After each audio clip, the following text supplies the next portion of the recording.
kabut menerkam bumi Caruban ketika barisan berkuda yang dipimpin Raden Kusen menerobos keheningan menuju Pakuan yang sudah dikepung oleh sekitar 180 prajurit Demak, 100 santri Giri Amparan Jati, 100 pengikut Ki Gedeng Babadan, dan 300 pengikut Ki Samadulo dari Tegal Alang-alang. Tidak sedikit pun suara keluar dari rombongan berkuda itu, kecuali detak-detak keladam yang menghantam tanah berbatu. Gerakan pasukan yang dipimpin Raden Kusen benar-benar seperti siluman tanpa suara, tetapi langsung menembus ke kediaman musuh.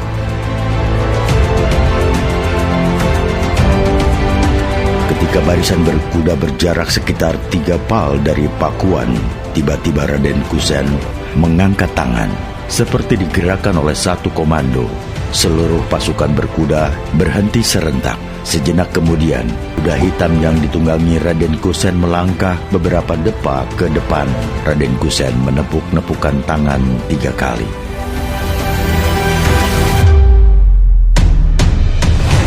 Tepuk tangan Raden Kusen itu ternyata isyarat. Ia terlihat dari munculnya pasukan berkuda Demak secara serentak dari kanan dan kiri jalan. Rupanya pasukan itu sengaja ditempatkan di sekitar Pakuan untuk sewaktu-waktu melakukan serangan mendadak jika dibutuhkan. Tanpa menimbulkan suara berarti, pasukan berkuda itu mengatur formasi dalam barisan-barisan berjajar 3-3. Beberapa jenak menunggu pasukannya merapikan barisan.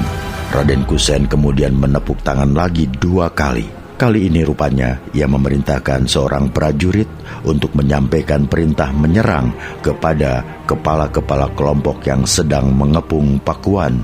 Setelah menghormat, prajurit itu dengan gerak lincah berlari menembus kegelapan malam.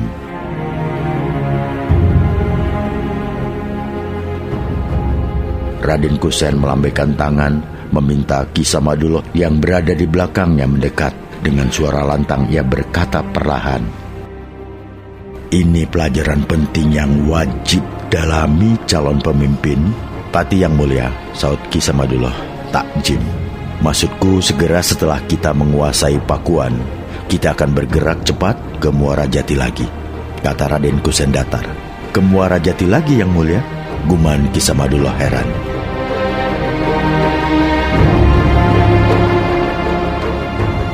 "Inilah yang kumaksud pelajaran penting Ki," kata Raden Kusen. "Sore tadi telah kuperoleh berita dari saudagar-saudagar Cina bahwa perahu-perahu dari gelombang pertama yang memuat 500 prajurit Pajajaran telah terlihat di timur muara sungai Cimanuk ke arah Dermayu.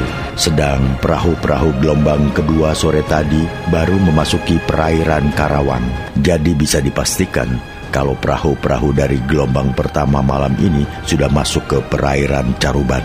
Aku memperkirakan mereka akan mendarat paling lambat subuh nanti. Berarti saat pagi datang, mereka sudah siap bergerak menyerang Pakuan." "Namun yang mulia," kata Ki Samadulo, "bukankah jumlah mereka yang datang malam ini hanya 500? Bukankah jumlah pasukan yang mulia lebih banyak? Ketahuilah Ki, bahwa jumlah 500 pasukan Pajajaran itu sangat berarti besar bagi sebuah pertempuran.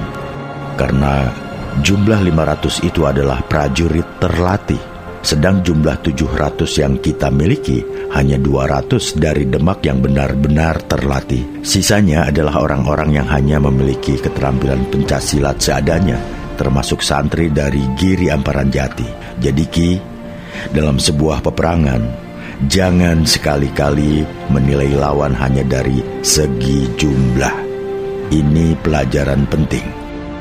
"Pati paham yang mulia."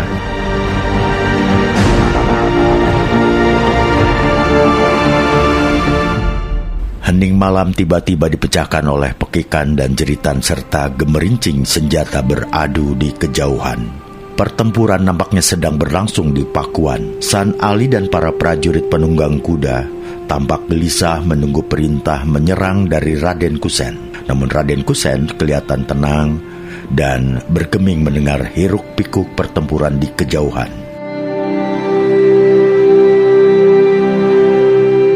Dicekam kegelisahan dan bayang-bayang serunya pertempuran, San Ali tidak tahan lagi. Ia membayangkan nasib kawan-kawannya, para santri, ketika menghadapi para prajurit Pakuan yang terlatih. Ia membayangkan betapa korban akan berjatuhan di pihak penyerbu. Setelah beberapa jenak dicekam kegelisahan, ia mendekati Raden Kusen dan bertanya, "Kenapa kita tidak membantu mereka yang bertempur di sana, Paman?"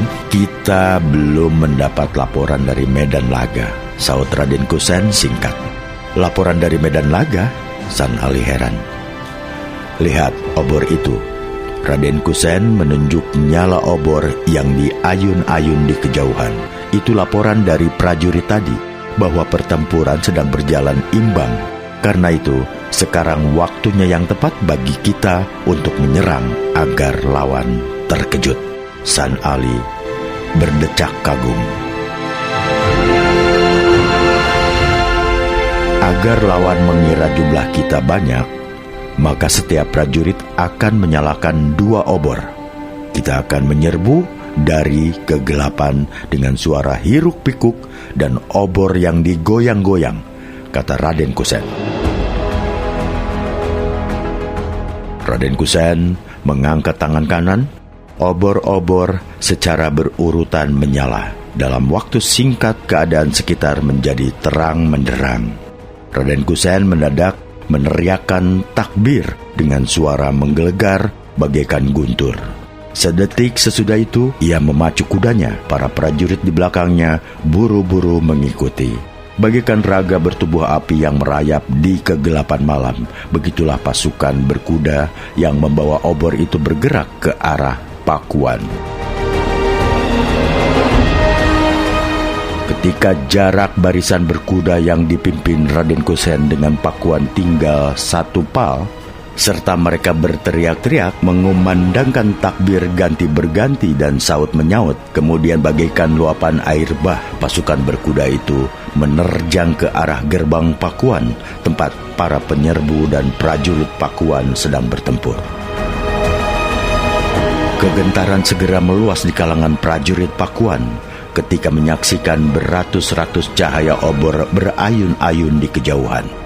Kegentaran makin memuncak manakala terdengar pekikan takbir yang makin mendekati gerbang, dan puncak kegentaran itu berubah menjadi kepanikan manakala mereka menyaksikan para pembawa obor itu adalah pasukan berkuda yang dipastikan merupakan bagian dari kekuatan penyerbu. Demikianlah, tanpa dapat dikendalikan lagi, prajurit Pakuan berhamburan melarikan diri begitu mendengar detak-detak ladam menggeba bumi. Kepanikan pun makin tidak terkendali ketika prajurit Pakuan bertumbangan ke atas bumi bagaikan rumput di babat parang. Barisan berkuda yang datang bagaikan air bah terus maju tidak memperdulikan apapun. Barang siapa menghalangi akan diinjak. Para penyerbu gabungan dari Padepokan Giri Amparan Jati, Pakuan Babadan, dan Tegal Alang-Alang yang melihat kedatangan bala bantuan segera menyibak memberi jalan. Pasukan berkuda pimpinan Raden Kusen dengan leluasa menerobos ke dalam Pakuan dengan cambuk ekor ikan pari, pedang, tombak, dan panah. Mereka membinasakan prajurit Pakuan.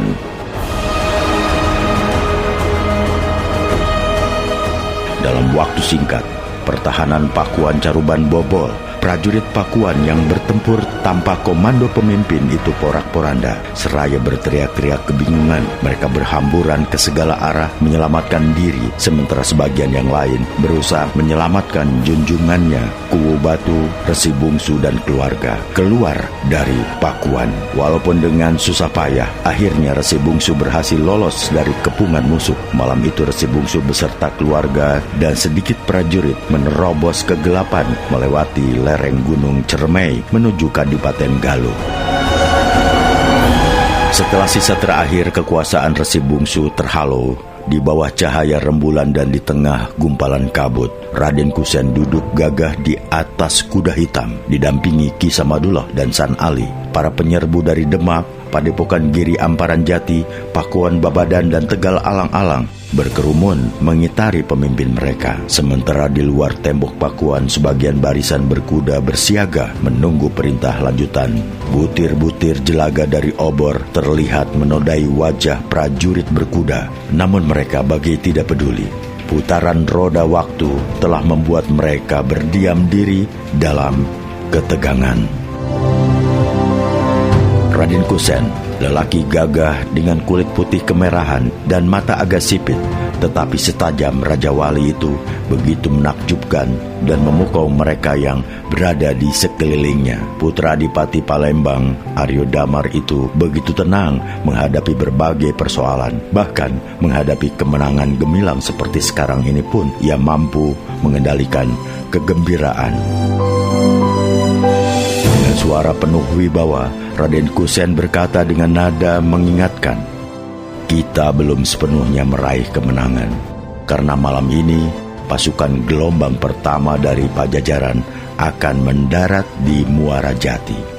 Jika mereka kita biarkan, maka esok pagi Pakuan akan jatuh ke tangan mereka.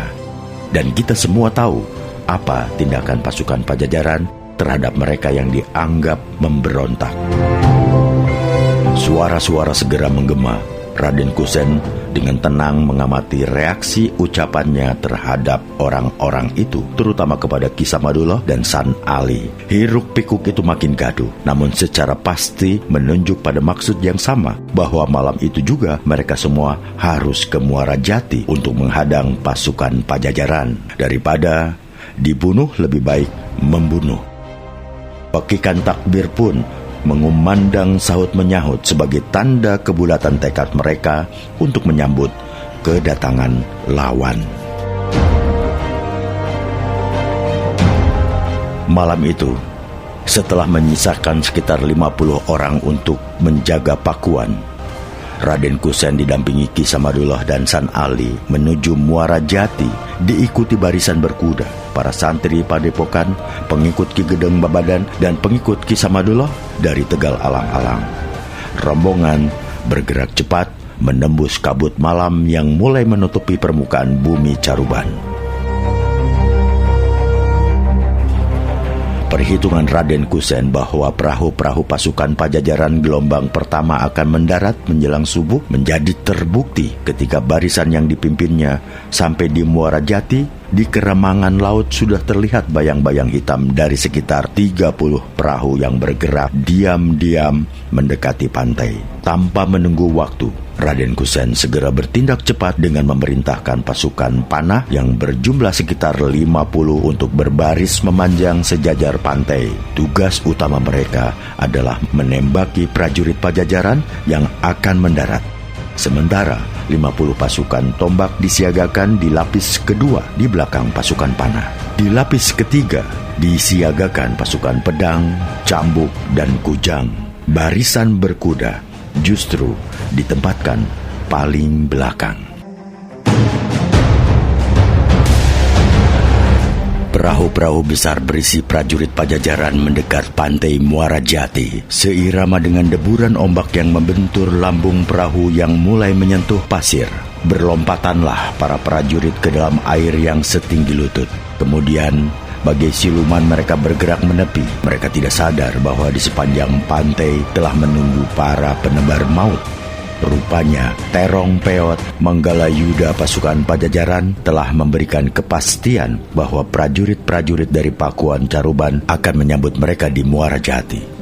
Saat prajurit-prajurit Pajajaran berada dalam jarak sekitar 10 tombak dari pantai, tiba-tiba terdengar pekik takbir dikumandangkan oleh Raden Kusen dari atas kudanya. Ia menggantung pedang ke arah laut bagaikan semburan air hujan. Begitulah puluhan anak panah melesat dengan kecepatan kilat dari busur prajurit Demak.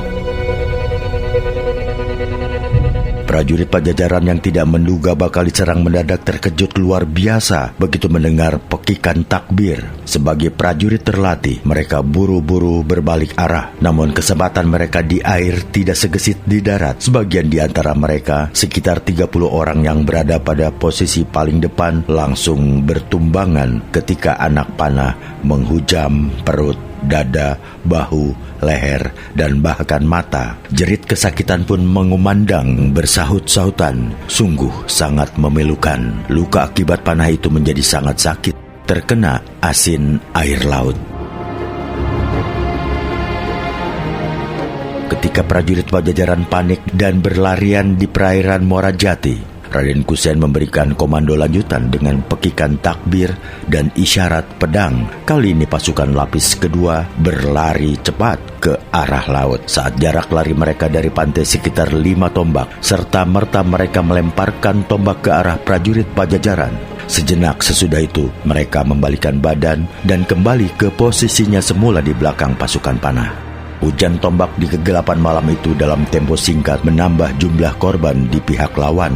Dengan cepat tubuh sebagian mereka yang turun ke laut terlihat mengapung menjadi mayat dengan tikaman panah dan tombak. Sementara itu prajurit-prajurit lain yang masih di atas perahu enggan turun. Kepanikan makin meningkat manakala dari tepi pantai terlihat beribu-ribu obor dinyalakan. Manggala Yuda Pajajaran cepat mengambil kesimpulan bahwa pasukannya telah masuk dalam perangkap musuh. Untuk menghindari korban lebih besar, dia memerintahkan prajuritnya naik kembali ke atas perahu. Menjelang subuh itu, perahu-perahu Pajajaran kembali bertolak ke tengah laut. Mereka meninggalkan beberapa puluh mayat yang mengapung di permukaan laut dipermainkan gelombang. Menjelang subuh, Raden Kusen didampingi Ki Samadullah dan San Ali beserta seluruh prajurit dengan penuh kegembiraan kembali ke Pakuan. Sebenarnya, saat tiba di Pandawa Pakuan, Ki Samadullah akan langsung mengumumkan bahwa yang menjadi kuwu di Caruban adalah San Ali, putra Ki Danusela. Namun di sepanjang perjalanan, San Ali yang sudah menangkap keinginan Bapak Asuh yang sangat mencintainya itu dengan tegas menyatakan penolakannya. Penolakan San Ali tentu saja mengejutkan Ki Samadullah. Jika Pamanda menyayangi saya setulus hati, tentu Pamanda bisa memahami bahwa tujuan utama saya bukanlah kekuasaan duniawi. Karena itu jika Pamanda memaksa saya menduduki kursi kuwu Caruban, berarti Pamanda telah memberikan beban yang sangat besar, yang sangat mungkin tidak mampu saya pikul, kata San Ali. Jika engkau menolak jabatan kuwu, kata Ki Samadullah, lantas siapa yang akan menggantikan kedudukan ayahandamu? Saya sudah menyaksikan betapa hebat Pamanda Raden Kusen mengatasi masalah sebesar ini. Karena itu, tidak salah jika saya menginginkan Pamanda Raden Kusenlah yang cocok untuk menggantikan kedudukan ayahanda Danusela. Saya kira Pamanda Raden Kusen akan mendapatkan dukungan dari kerajaan Galuh melalui Pamanda Samadullah. Saya yakin Pamanda Samadullah dapat memberikan dukungan kepada beliau karena ditinjau dari segi nazab, hubungan Pamanda dan kerabat kerajaan Galuh sangat dekat. Anakku, sahut Ki Samadullah memegang bahu San Ali. Apakah dengan ini engkau akan meninggalkan aku? Apakah engkau akan melaksanakan tekadmu, berkelana mencari hakikat sejati aku? Maafkan saya Paman, San Ali menguatkan hati. Saya sudah membulatkan tekad untuk mencari hakikat sejati aku, sebagaimana hal itu pernah saya ungkapkan kepada Guru Agung sekeluar saya dari Padepokan. Makin kuatlah tekad saya untuk melaksanakan impian saya. Semoga Allah senantiasa merahmati dan melindungi Muna. Titik air bening mulai terlihat di sudut mata Ki Samadullah.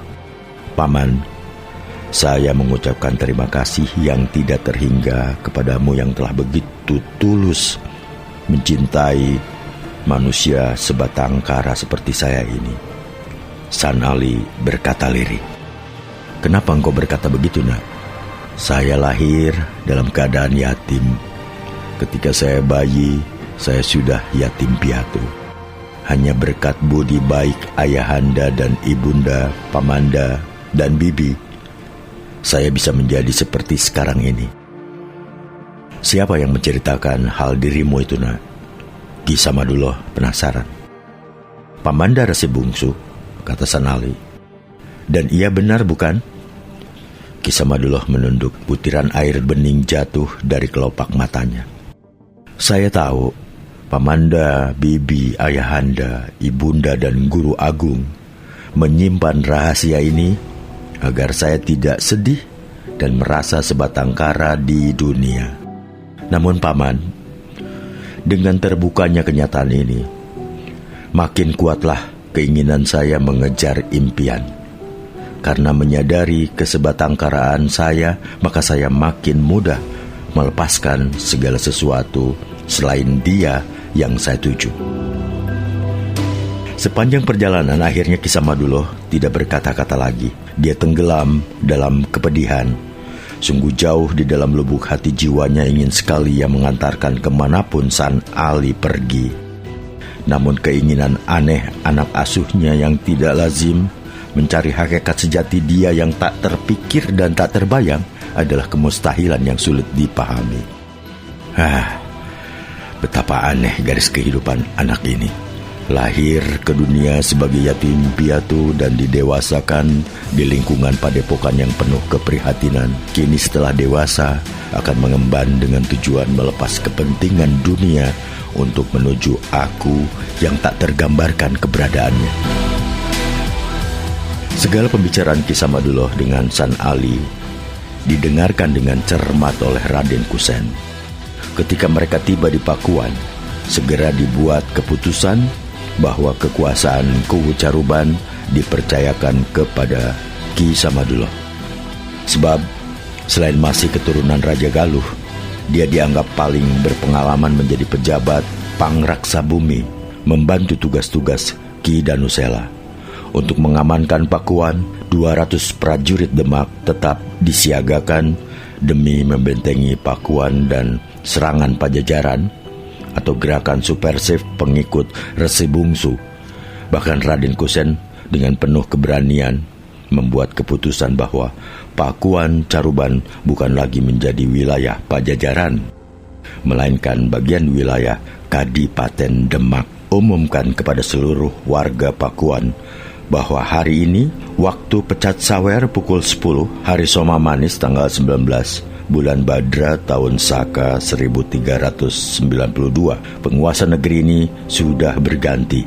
Katakan kepada seluruh penduduk Pakuan Caruban bahwa gusti mereka sekarang ini bukan lagi Prabu Ratu Dewata di Pajajaran, melainkan Adipati Demak Arya Sumangsang, putra Prabu Kertawijaya Maharaja Majapahit, yaitu saudara Ki Danusela.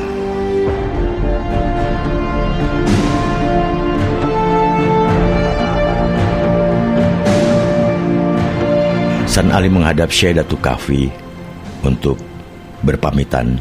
Ini sangat penting baginya karena selain sebagai guru agung yang menempa pribadi dan cara pikirnya, Syekh Datuk Kahfi adalah satu-satunya manusia di dunia ini yang memiliki hubungan darah dengannya. Lantaran hubungan darah itu, ia menjadi mafhum kenapa guru agung itu begitu memanjakan dan mengistimewakan dirinya dibanding murid lain. Di hadapan Syekh Datuk Kahfi, yang diketahuinya sebagai adik sepupu ayahanda kandungnya, San Ali tidak mampu menyampaikan sesuatu kecuali menundukkan kepala memandangi anyaman tikar yang tergelar di bawahnya. Ia merasakan dadanya kosong, hampa, entah apa yang terjadi. Ia hanya merasakan bahwa niatnya yang kuat untuk mengembara mencari aku telah menimbulkan beban berat di hatinya untuk berpisah dengan orang-orang yang dicintainya, terutama Syekh Datuk Kahfi dan istrinya. Mereka selama bertahun-tahun telah mengasuh, membimbing, dan memberikan kasih sayang seperti orang tua kepada anak. Kebersatuan adalah kebahagiaan, perpisahan adalah kepedihan. Syekh Datuk Kahfi kelihatan sulit menyembunyikan kepedihan yang mengharu biru hatinya. Namun sebagai seorang guru agung yang menjadi teladan bagi para murid, dia harus berjuang keras mengalahkan kepedihan jiwanya. Memang benar, berpisah dengan orang yang tercinta sangat berat dan menyakitkan. Namun, keharusan berpisah dengan segala sesuatu selain dia adalah tuntutan mutlak. Itu sebabnya dengan hati berat dia menasehati keponakannya. Pergilah engkau mengikuti tuntutan jiwamu, anakku terkasih. Karena hanya dia yang berjuang keras menuju dia yang akan sampai ke dia. Segala apa yang kau alami selama ini adalah bagian dari perjalanan yang mesti engkau lewati. tinggalkan segala sesuatunya yang ada pada dirimu, hingga tidak tersisa kecuali keyakinanmu terhadap Dia. Hamba akan jadikan nasihat Guru Agung sebagai azimat, kata San Ali Takzim. Namun, bolehkah hamba bertanya sesuatu tentang hal hamba? Bertanyalah anakku. Benarkah leluhur hamba berasal dari negeri Malaka? Tanya San Ali tegas. Sepengetahuanku memang begitu anakku, jawab Syekh Datuk Kahfi. Barang 1 abad lalu, leluhur kita bertempat di tanah semenanjung. Mereka datang dari negeri Gujarat. Menurut cerita, ayahandaku Syekh Datuk Ahmad, leluhur kita, adalah bangsawan dan ulama di Gujarat. Kakekku, Syekh Datuk Isa, adalah leluhur yang tinggal di Malaka. Ia sekeluarga awalnya datang ke negeri Perlak, kemudian merantau ke semenanjung, yaitu Malaka. Berarti sangat mungkin negeri Gujarat pun bukan tempat asal leluhur kita. Bukan sesuatu yang mustahil jika leluhur kita berasal dari negeri Arab, Rum, dan mungkin Maghrib. San Ali menyimpulkan. Memang benar, anakku, kalau diurut-urut, semuanya berasal dari negeri Arab, di mana Bapak Adam dan Ibu Hawa pertama kali tinggal di bumi. Sebelum tinggal di negeri Arab, di manakah Bapak Adam dan Ibu Hawa tinggal? Apakah di tempat bernama Jannah Darussalam? Tanya San Ali. Sejauh yang kupahami dari kitab-kitab, memang demikian anakku. Jika begitu, Guru Agung, hamba mohon pamit secepatnya, karena hamba memiliki pandangan bahwa mencari Dia haruslah mencari rangkaian galut di mana Dia menempatkan manusia pertama ciptaannya di muka bumi, kata San Ali tegas.